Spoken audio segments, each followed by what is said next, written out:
السلام عليكم ورحمة الله وبركاته. خوش بستانم. طبعا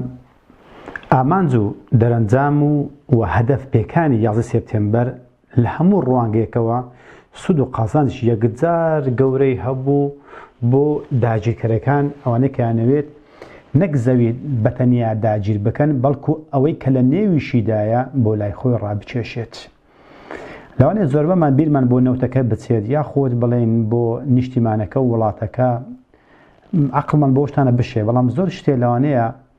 درك من بو نكرد بيت كأجر ما بس يعني تنها نوتو بازينكا بيت او بيكمان بيوزنية ام تواشكاريا بكابرايش بريطانيان ألمانيان فرنسيان نمساويان هر ولاتي تر دزقال ولات إسلامي كان بلام هدفي تر هي كبيوسط بحمود زهانه وبحمود دانشتواني سرزوي أو كباورداريان بباور أو كمسلمانيان غير مسلمانه أويش أم عقلي مروفة بشي وقشتيكي كتواني ويانا لم روانجيش ودزقال لنوتو بنزين وغازكي ونشتمانكي گەلەکەی و سەربازەکەی بکات بە خۆی توانیوێتی هەموو دانیشتوانی سەرزەوی عقلی ئەو عقلی کە هەیەی ئەو وزەیەکە لە جەستەیدا بۆ لای خۆیان ڕابشێشن سیر بکەم بەوەی کە توانیویان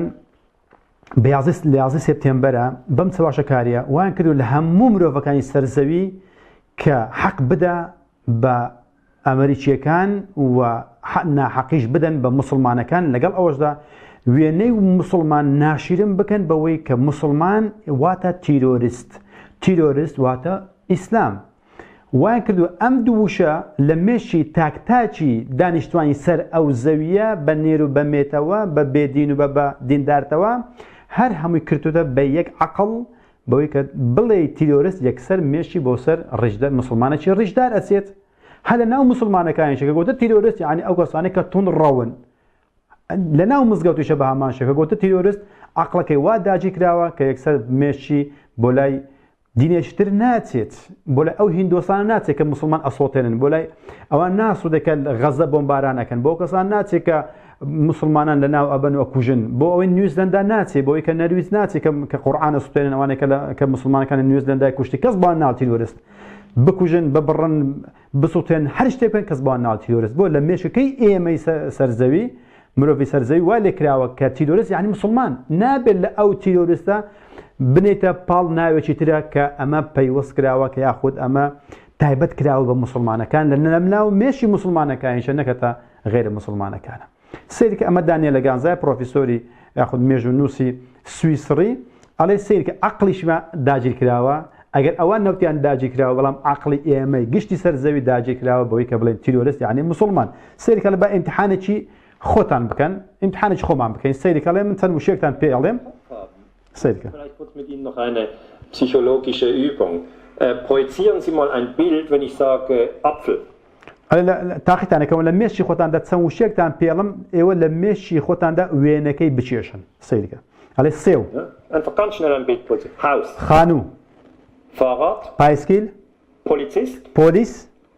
Terrorist. تیرۆریست Stopp. ستۆپ Halten Sie das letzte Bild. یەکەمین وێنە ئەوەی لە مێشکتان دابوو هەڵی بگرن چی بوو Fragen Sie sich, پرسیار لە ist خۆتان das بکەن jemand ein Katholik von der سیرکە ئەڵێ ئەو وشەی ئاخری یان جگە لە سێ و پایسکیل و خانوو پۆلیس و تیرۆریست لە مێش خۆتان ئەڵێ ئەمە کابراش کاتۆلیکی بوو IRA. Sie müssen sich nicht melden, wir machen es ganz anonym. Ist das jemand von der Irgun, jüdische Terrororganisation, die ئەو یەهودیانە نەکرد بۆمبارانی ئیسرائیل فەڵەستینەکەن Engländer aus Palästina rausgebombt hat, König David Hotel etc. ئەڵێ ئەوانن Ist jemand von der ETA? هەلە مێشی خۆمان دەها من و تۆ هەموو خەڵکیش Oder jemand von der RAF? ئەڵێ وەکو Oder ist es ein bärtiger Mohammed irgendwie? سیرکە یا شۆڕژێڕەکان ئیسپانیا بن کە سویسکە لە ئیسپانیا معارەزە هەیە زۆر جار کاری تیۆریستیەکەن تەقینەوەکەن ئەلیان ئەوان بوون یان ئەوەتە مسلمانێکی ڕیژدار بوو یان هەمومان بە ئەمە لە مێشی خۆماندا ئیمتیحانی ئەڵمانەکانی کرد کابرا سویسڕێ بە ئەڵمانی قسەکات بە ئەمەی امتحانێکی خۆمان بکەین بزان لە مێشی من و تۆشە بە هەمان وێنە دروست نەبووە سیرکە داگیرکردنی عەقڵ بەدەستهێنانی عەقڵی ئێمە بۆوان باشترین هەدەف بوو کە توانی عەقڵەکەی ئێمەش بگرێت هەمووی سەرزەوی هەموو مرۆڤ Wenn es das letzte war, dann verbinden Sie das Phänomen Terrorismus mit Islam. Sie verbinden es einfach, Islam weil Sie و es تيرورست gehört haben. طبعا ليش ده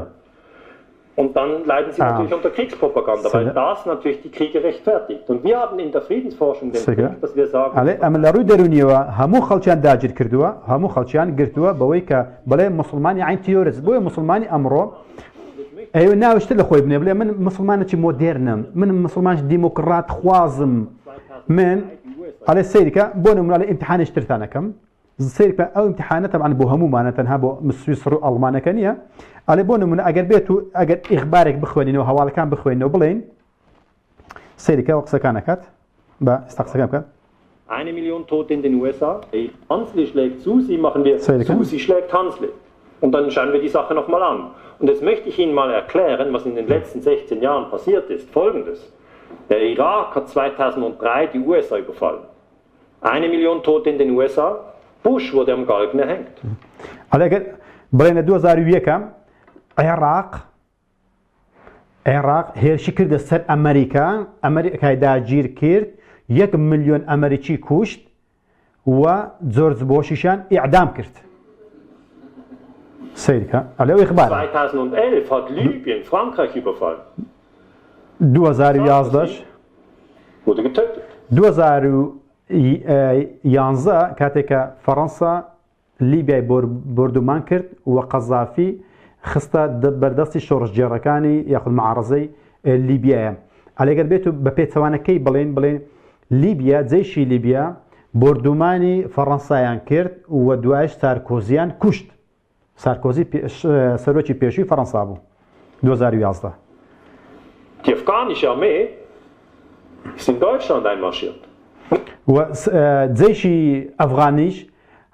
ڕژانە ناو وڵاتی ئەڵمانیا. تەنها بۆ پاراستنی ئەمنی قەومی ئەفغانستان. باشە ئیخبارەکە ئەڵەسازەوە وا ڕوویداوە. سووریا پشگیری Frankreich, Großbritannien, USA, Saudi-Arabien, Katar und in der Türkei. جێشی سووریاش پشگیری شۆڕژگێڕەکانی نێو ئەڵمانیا و فەڕەنسا و بەریتانیا و ئەمریکا و قەتەڕ و تورکیا ئەکات. یعنی سووریا دەستی لە وڵاتانەدا وەرداوە. ئەو ئیخبارانە سیرکە زۆر سەیرە. Wenn das wirklich passiert wäre, will man sagen, ja, jetzt ist es aber klar, die Muslime sind sehr gewalttätig. Das Gegenteil ist passiert und wir glauben das Gleiche, die Muslime sind gewalttätig. ئەگەر ئەم هەواڵی کە خوێنمەوە ڕاست بایە مسلمانان دەستیان لە فەڕەنسا و بەریتانیا و ئەمریکا و ئەڵمانیا و فەڕەنسا وەردابایە ئەمان گوت بەڵێ مسلمانەکان تیرۆریستن. لە هەمان کاتدا خۆی شتەکە پێچەوانەیە ئەو وڵاتانی ئێمە ئەمریکا و بەریتانیا و فەڕەنسا و ئەوانە دەستیانە ناو وڵاتی مسلماناندایە بەڵام هەمان دەرەنجام قساکەن بەڵێ هەر مسلمانەکان تیرۆریستن. یعنی مسلمان ئەگەر دەستی هەبی لە وڵاتاندا هەر تیرۆریستە، ئەگەر ئەوان دەستیان لە وڵاتی مسلماندا هەبی هەر تیرۆریستە. لە بزانە عەقڵەکەی ئێمە چۆن داگیر کراوە. زات خوار کەسە با ئیمتحانی خۆی بکات. هەر وەکو مسلمان خۆمان بە مسلمان ئەزان نوێژمان کردو دەست نوێژمان هەیە بزان عەقڵی ئێمە داگیر کراویان داگیر نەکراوە. بزان تخوا ئێمە نوێژمان بۆ کوێ کردووە، تخوا دوعامان بۆ کوێ کردووە، تخوا لایەنگری چینە، تخوا عەقڵمان لەسەر لە مێشکماندا ماوە. ئەخر ئەوەیە سربنسکی کە سیاسەتمەدارێکی گەورەی ئەمریکای بوو کە لە کتێبەکەی زۆر بە ئاسانی زۆر بە ڕوون و باشە زۆر بێشەرمانە باسی هەموو پیلانەکانی خۆی کات. هەموو ئەمریکاکات هەموو شتەکانە ژێڕێتەوە. ئەڵێت وا لە مرۆڤەکانەکەی لە چەند ساڵی داهاتوودا لە هەشتاکان قسەی کردووە لە خۆی 2017 مرد لە تەمەنی 89 ساڵیە. ئەڵێ وا لە مرۆڤەکانەکەین مرۆڤی سەرزەوی کە بە عەقڵی خۆیان کار نەکەن وایان لێکەین بە مێدیایەکانی ئێمە کار بکەن. سبحان الله. ئەرێ وەڵڵە هەدەفت وا پێکاوە سەر بنسکی تاچی مسلمانەکان پێشی بێدینەکان ئەرێ وەڵڵای ئێستا خۆمان دیفاعتان لێەکەین. ئێمە بەڕاستی جاشی ئێوەینە کۆیلی ئێوەینە بەڕاستی هەر لە عەقڵی خۆمان عەقڵمان دەرنەکرد بزان ئەو پێوەرەی کە کازە ئەو ئیمتیحانێک کە دانیێل لە گانزەی ئێمەی کرد بەڵێ بەڕاستی هەمومان لە مێشی خۆمان کە گوتت مسلمانی عین تیرۆریست. ئەم ناوە تایبەتە نادێ سەر هیچ کەسێکە. هیندۆسێک بێ مسلمانە مەسیحیەک بێ یەهودیەک بێت زەردەشتێک بێ هەر کارێک تیرۆریستی ئەنجام بدەن ئەمە تایبەتە بە مسلمان. چۆن مەکە تایبەتە بە مسلمان بالضبط ئێستاکەش ئەوە تیرۆریست تایبەت بە مسلمانان لە ڕێگای مێدیاکانەوە عەقڵی لەسەری ئێمە دەرکردو هەمووشمان دیفاعی لێکەین و ئەوەی بەلایەک دیفاعی لێکە ئەوەی بە سەربازی ئەوەی بە جاسووسی ئەوەی بە دەنگدان ئەوەی هەر شتێکە یان لە ماڵەکەی خۆدانیشتی ئەگەمان لە خۆمان نییە و زاڵممان پێ مەزلومیشمان پێ زاڵمە و هەر کەسەوە بە گوێرەی خۆی یارمەتی کافر و مشریک و ملحدەکانەدات بە خۆشمان نازانین سیرکەم ئەمە ئیمتحانێکی تر ئەڵێ ئەمە کە لە جەریدە بڵا بۆ دەستان مجلەی دەستان ئەوزارەتیان کرد جگە لەوەشەکە موسڵمان بوو بە تیرۆریست ئەوزار چۆن بتوانێت جەماعەتی با بڵێن بن لادن لەگەڵ سەدام حوسێنە لێک بکات بە یەک ئەبجارە مسلمان تیرۆریست ئەوزارە بن لادن سەدام حوسێن وای کرد لە مجلەکانە دائیمە چی کرد سەدام حوسێنە ئەمەش بن لادنە دائیم وێنەکانی بێکەوە هاتبوون کە ئەمانە چیەکەن لە هەموو جەریدە و مجلەکان و تەلەڤیزیۆنەکان و ڕۆژنامەکان و ڕادیۆکان هەموو مێدیاکان ئەم دوێنە بێکەوە هاتن لەسەرەوەش ڕسمی ئافرەتێکی قۆڕ بڵاو کاتەوە بۆی کە کابرا لە جەریدەکە خوێنیتەوە دیسان تیرۆریستەکان دیسان ئێرهابیەکان دیسان ئەوە سەر کچێکی ئافرەت جوانە ئەو دەتخوا بزانە ئەمە لە چێ ئەمە لە چێ ئەم کچە جوانە لە چێ کارە سەرخۆشە بیرێک لە پێش خۆیدانەوە هیلاک و مادیە شەو ڕۆژ بە دوای ئیش و کارە ڕائکات ئەبینی ئێستاکەش مجلەکەی هاتە پێشی کچێکی جوان و لەگەڵ ڕیژدارێک و لەگەڵ دیکتاتۆرێکە ئەویش ئەزانی چی وێنێکت بۆ دابنێت چ ڕەنگێکت بۆ دابنێت لە کوێن دەرێ بۆ دابنێت لە چەپ لە ڕاست بۆ دانێەوە زانیت تۆ هیلاکی بۆیە ئەبینی وا لە مێشکمانەکە وردە بە مجلەیەک و بە ڕادیۆ بە تەلەڤیزیۆن و بە مێدیاکانە هەمووی ئاخیر هەسێکڵی وا لێدێ ئەو جەریدەکە ئەخوێنێت هو دیسان تیرۆریست یعنی مسلمانە دیسان مسلمان ئەوە چیە مسلمان دائما شەڕەکە نەدەوێت چیە مسلمانە دائما هەر لە وڵاتی مسلمانان شەڕە ئەڵێ وای لێ کردووە سەیرێکە دانیێل گانزای پرۆفیسۆری سویسریە ئەڵێ تەوە Dann ist die Chance groß, dass wir da Das heißt sehr oft, Goebbels hat es gesagt, es ist nicht notwendig, dass etwas wahr ist, es ist nur notwendig, dass es auf allen Kanälen und überall wiederholt wird. صحيح. على جويبر كبيشتري بابلن جيجري هتلر بوا على قصة شيء على شرني قصة أكيد دروبت بلام شرط دوباره بكريتها يعني لما مجلة اللي بدري التلفزيون كان الراديو كان لحد زيجاك جرين دوباره كرنا وكذا كاتك دوباره بملتش هلاك بزارة أكيد لنا يعني بنا أو تيرورستانا أو إرهاب لا أمش صراحة كانوا طابرة وده ما قلت مشاهد دوسي نجوان بكينو بيتش عارقي بخوينو دوسي سفر وسياحة بكينو فما إيش أولى تو استهموا مسلم حمود يعني كتاو كرد بيك دين ويك آمان ويك هدف وعقل شدر هنا و روجة تاوسة التلفزيون كبزان التلفزيون فندي تيمان بباسكات إخبارك يصير عليه أو يكرد بتيلورس ويكرد بديكتاتور ويكرد بإرهابي ويكرد برجع ويكرد بسبيو طابرة وداش أربعين وجهك بكين هذا عمري نكين هذا حد زيك نكين تمام صد حزيج بك صد نظام تسيب بك بمليار بك بزكاة بأوتات بس زي شيء دەجالین و ئاگاشمان لە خۆمان نێ مێشی ئێمە هەموو داگیر کردووە سێک ئەگەر وێنێکی ئەو هالای بەو مێشکەیە سەیرکە ئەسلەن مسلمانان کەمیان زۆر سەلماندمان کە هیچ پەیوەندیان بە 11 سپتێمبەردا نەبوو لە هەمان کاتدا سەدام حوسێن و قاعیدە هیچ پەیوەندیان بێکەوەدا نەبوو هەر بەخۆیان ئەڵێن ئیلاگەر یەک شتە باڵێن هەمەهەنگیان هەبوو بێ لە وشەی قاف کەڵێ عێراق قيل لقل قاعدة قاعدة أو كتاكي بقى وشيء قافة أما بدايتك بقى وشيء قافة أم دو وشيء تصد بيودان بيكو هي أمش عنده بيودان بيكو هبوا مقصي خويتان يعني كواتا أما قال لبيتك بيودان بيكو هبوا كابلاش قوم برست علماني كصانع تر زور لك جياوازن لروي عقيدة قد بيكو كارنا كان بالكو دجمني سلتشي يكتريجبون على السيركا يعني أمشان ليكتر أعلن إسلا هكذا سك سؤال كرخد الله لو قصة صدام حسين جو دست يبغى لي سبتمبر بوي كشتيان بوي وين لكت أستندلوا شيء علاقين بيكتر ونبي بالكو زور دجمني يكتريج بون بويش هاد مسلمان أمريكا سيرك بابلين أما كابراي بابلين كان Allein, Sie haben ja vielleicht noch Kinder. Und was Sie denen eigentlich sagen wollen, كان ألمانا سيرك dann auch bei Syrien. Wir wissen, زۆر تووڕێ بڕاستی لێ چواشەکارێکە وەندە گەورەی عقلیمیان وە هەر لێستان دوێتەوە ئەلێ سیرکە ئەڵێ وامانات وێساکە جێشی ئەڵمانی چیەکە لە ئەفغانستانەکە لە ئەفغانستان چیەکە لە سووریا چیەکە لە عێراق چیەکە لە مەنتیقانە ئەلێ خۆ ئەزانین لێ دەێت چیەکەن بۆمبارانی خەڵکەکەن خەڵکە کوژن خەڵکی بێتاوانە کوژن لەسەر شەڕێکە کە ئەسل و ئەساسیشی نییە و بە ناوی یارمەتی چەکدارەکان و پرچەکردنیان و یاخود تەدری پێکردنیان و هەن لەو جێگانە بۆچی بۆ گەرمکردنی شەڕەکە و تێکبەردانی ئەو خەڵکە و بۆ دزین نەوتەکە و بۆ چاواشەکردنی هەموو جیانە سێکە چەند تووڕەیە کێن کە چالێکوانێکی ئەڵمانی زۆر بەناوبانگە. Was dort passiert. Uns verkauft man mit Logik, dass wir Syrer bombardieren müssen, die Syrer bombardieren, um Syrer zu retten. ئێمە وا تێگەیاندووە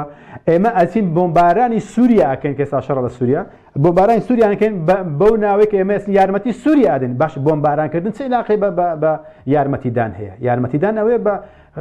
خزمەتگوزاریەوە بە یارمەتیان بدەین نەک بە بۆمبارانکردنی ئەو وڵاتانە. زۆر بێشەرمانەیە ئەم چواشەکە چەند تووڕەشە لە جەریدەکانە بڵاوکرێنەوە خەڵکی هان ئەدرێن پەمپەدرێن ببن بەسەر سیرکە ئەلێ جەریدەکانە بڵاوکرێتەوە ئەم ڕۆژێکا کە ئەم چەواشەکاری ئەم گاڵتە زاریە بەسادە سیرکە چەند تووڕێ ئەمە چییە ئەم گاڵتە زاریە ئەوە چییە؟ Was machen denn deutsche Soldaten an der türkischen Grenze? Was würden angegriffen würde, wenn die Syrer sich wehren würden? Wir nehmen schon wieder an einem Krieg. Und mir ist das persönlich egal, wer uns in diesen Krieg geführt hat, ob es die Grünen waren, die Roten, die Gelben, ist mir scheißegal. Wir haben in diesem Krieg nichts verloren. سيركة توري أما يعني إنسان كبراسي لو قاطع زاري بخبر ده إذا كاسة ألمان بيد ياخذ بيدين بيد جرينج أوي كمروف بمروف مروف هاد لخوي غافلته بخبر بي عن تأكيد أم قاطع زارية زوربوني پنابەرەکان و زۆربوونی کۆچکردنی خەڵکان لە وڵاتان و لە ئەفغانستان و لە عێراق و لە سووریا لە منطقە لەسەر چی لە سەنجامی ئەم یاڵ سێپتەمبەری گاڵتە جاریەیە کە وای لێکردونە کەم خەڵکە لە ناو وڵاتەکانی خۆیان جێگیان نەبێتەوە ئێمە لە وڵاتەکانی خۆمان جێگەمان نەبێتەوە بە شەڕی ناوخۆ شەڕی حیزبایەتی شەڕی کوردایەتی شەڕی عەرەبایەتی شەڕی تورکایەتی شەڕی سایکس بیکۆ شەڕی یاڵ سێپتەمبەر شەڕی تیرۆریست شەڕی ئەمانە ئەم هەموو شەڕیان بۆ دروستکردنە هەر هەموو جەستەر درۆ گاڵتە جاریە لەو لاشەوە بینی زەردەشتێک و مامۆستایەکە دینن بێکەوە ئەرێ زەردەشی پەیوەندی بە دین هەوێ دین بە نازانم مسلمانەکان چۆن حەقی دینەکانی تر ئەدەن و یاخود ئەرێ حیجاب ڕاستە ڕاست نییە ئەرێ خەتەنەکرد نازانم چۆن نییە ئەسە شتی بچووکە خەڵکە مەشغولەکەن سەرخۆش سەربۆشەکەن لەو لاشە خەڵکیان تێک بەرداوە فلیمێک دروست کراوە سیناریۆ دروست کراوە عەقڵیان لە مێشی مرۆڤەکان دەرهێناوە هەمووشی چاوەڕێکە وڵاگە دەجال بێدا تێپەڕی بە کۆڵانەکەی من شوێنی ناکەم بابەش دەجالەوە نایە یەکێک لە دەرگەکان بدە هەر بەس یاڵ سێپتەمبەر بزانە ئەو ئەزانی دەجال چۆنیەتەکەی کووە یعنی خۆ دەجال ئێستا حکومەکات واللهی بەس ما شخصی خۆی بە قات و ڕیباتێکەوە ئەشلوانێ بشی بیست تەلەڤیزیۆنە ڕۆژانە مامەوان نەیناسینەوە باشە بەس کەسانێک ئەناسنەوە کە خوای گەورە بەرچاوڕوونی پێداون کە ئێمە بەڕاستی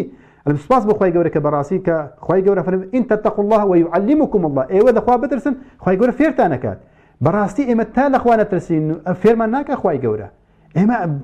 یەکی وڵای ئەو دەجالان شاگردەکانیان ئەبینین سوپاس بۆ خوای گەورە کە بەرچاو ڕوونی پێداین کە ئەزانین دەجالەکان تەلەڤیزیۆنەکانی ناو ماڵەکانی خۆمانن شاشەی سەر تەلەڤیزیۆنەکانمان ئەوەی کە دووەدەرێکە بەناوی حیزبایەتی و بەناوی کوردایەتیان بەناوی تورکایەتی و عەرەبایەتی بەناوی هەر ناوێکە ئەزانین ئەو بخۆی لە خۆی دەجالێکە ئەزان فەرخەکەیان بە خۆیەتی گرنگەوەی ئەزانین کە ئەمە دەجالە چاواشەکارە کەواتە سەیری کابرای ئەڵمان کین جێبسن ئەوە تا ناوکەیتی کە چالەگوانێکی ئەڵمانی چەندە تووڕێ لە میلەتەکەی خۆیە ئەو جێشان چاکە نە وڵاتەکانی ئێمە بۆچی تا ئێستا هەر موسڵمانە کوژە هەر تیرۆریستە بشکوژیتەوە هەر تیرۆریستە بۆ تەواو لەبەر عەقڵیان لە مێشی مرۆڤەکان دەرکردووە و ئەگەر بێت هەر کەسش ئەم وێنەش ببینی مەسەلەن ئێستا ئەمانە ئەرەساس ئەوە گوانتانامۆیە لالوونیان لەسەر کراوە دەست و پێیان بەستراوەتەوە لەبەر تاوەکی گەرم دایان ئەنێن هەرچی مافەنیتیان هەرچی مافەنیت بە جوان بە پیسترین عەزاب ئەدرێن ئێستا هەر لە موسڵمانەکانی خۆمان ئەم وێنێ ببینی ئەلێ ئەوانە کلاب الأهل النار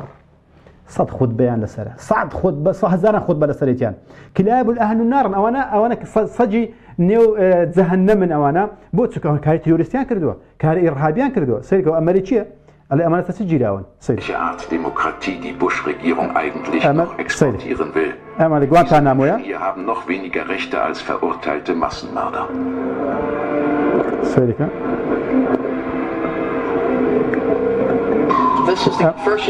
أما أمريكية ساكت كراوة ألماني الأمانة بتستاوانك جيراون بأي ذنب قتلت بتستاوانك كجراون جيراون أوانا باشا أمانة بتستاوانك إستاك أموينية حتى مسلمان زين بس مسلمانك أكن بس أو كنا كان بيدينك هذا مسلمان خوي لخوي الدفاع للظالم كاد عليه ئەمانە تیرۆریستن ئەمانە ئێرهابین ئەمان یاڵ سێپتەمبەریان ئەنجام دا بە منداڵەکانی خۆی تێگەێنێ لێ ئەمانە بەڵێ ئەوانە دەستیان خۆش بێ کوڕی خۆمەوەە وابوون چەند پیس بوون ئەوەی کە وای کرد کە دنیا بشلەژێت و دنیات خراپ بێ دنیا وای لێ داینەوە ئەوانە سەجی ئەوە جەهەنەم من وایان لێ دێت باشە دەسەیرکە بزان تاخذ تنكس لم موضوع هذا رزقاري بوا تنكس لم خوي غافلتي بخبر هاتوا هر مسلمان كان خول خوي عنده باشا كواتب بدستهناني عقلي مروفا كان زور قولة لبدستهناني نوتا كمان وياخذ لبدستهناني بمسيحي كردني هم مسلمان زور لموضوع ايش قولة چونك اگر هم خلق ببنا مسيحي لو ان نبنا مسيحي او اندت سالك وكو ابن بمسلمانش او اندت سالك بولدان وقرتني هر مسلمانش زيندو چونك مسلمانك بناوي دينك وبجهاد يزانه بتكوشان يزانه بخبات يزانه بالدين يزانه بويك امانه ام زور خلقانك امشت براز نازانن بيانقرنو وتسليمي حكومتك خويا بكاتنو او تسليمي امريكا بكات بويك الرواني غوانتانامو يمكنوا ياخذ ابو غريبه ياخذ لحد زيك لدانو كشنو قلتنو برينيان بحلال اظن لا مزقوتك بوتي تسوكا تو عقلي لساندرا تو با ريش ديك ما تدريش بيت با هزاران كتابي هبيت با حافظ قران بيت با مفسر بيت با محدث بيت هرش ديك بيت غريغا او علمي خوشي كهيتي وسيما دين داركشي بو خزمتي دجال بكاردين واغاشي لخوينيا هو يا اخوي يقول لك افرمي ولكن اكثر الناس يجهلون ولكن اكثر الناس لا يعلمون زربي خلق زاهله زربي خلق نفهم النظام النازاني سيدك ليش ناكلينوا بوتسوك ام اعتمد تطبيق نكدوا ان جاءكم فاسق بنبأ فتبينوا هل اما صار بوشي كاتك فاسقي هوالي شي بو هنا ليه بكولنا ليه بكولنا هكا ليه بكولنا خوما هيس تشك ما هنا تو بلين اما لكتابي سردمي عباسي كان ما دوزيت مالان حل زماني اخوان امريكي والماني وسويسري وفرنسي خويا اما باسا كان الكاكا جا ام سوا شكاريت اكنجي كواتا خوشويستان تنها نوتكنيا تنها دسكوتني چەند ملیارێک بۆ کۆمپانیا و بانکەکان نییە تەنها داگیرکردنی وڵاتێک نییە بەڵکو ئەمانەشی تێدا بەڵام لەسەروی هەمویانەوە دەرهێنانی عەقڵ لەسەری مرۆڤەکانی سەرزەوی بۆی کە بێتە میرات بۆ منداڵەکانیشمان وآخر دعوانا أن الحمد لله رب العالمين